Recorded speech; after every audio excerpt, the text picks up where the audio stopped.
கடகராசி கடக லக்னம். இந்த பெயர்ச்சி உங்களுக்கு அவ்வளோ நல்ல பலன் தரும் அப்படின்னு சொல்ல முடியாது. நீங்க நிறைய மன உளைச்சலை சந்திக்கிற மாதிரி இருக்கும். இரவெல்லாம் தூங்க முடியாத சூழ்நிலையும் வரலாம்.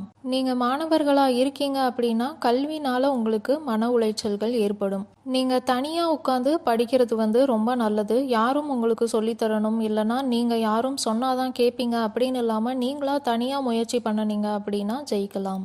நீங்க தொழில் பண்றீங்க அப்படின்னா உங்க தொழில்ல நீங்க எதிர்பார்க்காத அளவுக்கு பெரிய மாற்றம் வரும். பெரிய பணத்தொகையை நீங்க எதுலேயும் முதலீடு பண்ணணும் அப்படின்னு நினைக்கிறீங்கன்னா அதுல நீங்க ரொம்ப கவனமா இருக்கணும். யாருக்கிட்டையும் நீங்க அறிவுரை கேட்டுட்டு அதன்படி நடக்கிறது ரொம்ப நல்லது. இந்த காலகட்டத்தில் நீங்க யாரும் ஜோதிடம் கத்துக்கணும் அப்படின்னு நினைக்கிறீங்கன்னா நீங்க தாராளமா கத்துக்கலாம். உங்களுக்கு என்னதான் குரு இருந்தாலுமே உங்க குருனால உங்களுக்கு எல்லாத்தையும் சொல்லி கொடுக்கக்கூடிய சூழ்நிலை இந்த காலகட்டத்தில் இருக்காது. நீங்களே தான் எல்லாத்தையும் தன்னிச்சையா கத்துக்கிற மாதிரி இருக்கும். உடல் உபாதைகள் உங்களுக்கு ஏற்படுறதுக்கான வாய்ப்பு இருக்கு. ஆனா கவலைப்பட வேண்டாம், அது எல்லாமே சரியாயிடும். பணம் மற்றும் சொத்து விஷயத்தை பொறுத்த வரைக்கும் ஏதாவது ரொம்ப ரிஸ்கா இருக்கு அப்படின்னா அதை நீங்க தவிர்த்துறது ரொம்ப நல்லது.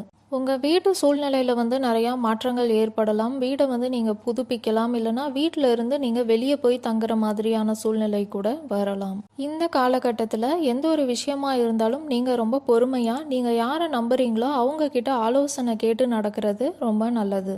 அப்பா இல்லைன்னா அம்மா வாழ்க்கையில் ஏதாவது பிரச்சனைகள் வர்றதுக்கான வாய்ப்பு இருக்குது. அவங்க உங்ககிட்ட உதவி கேட்கலாம்.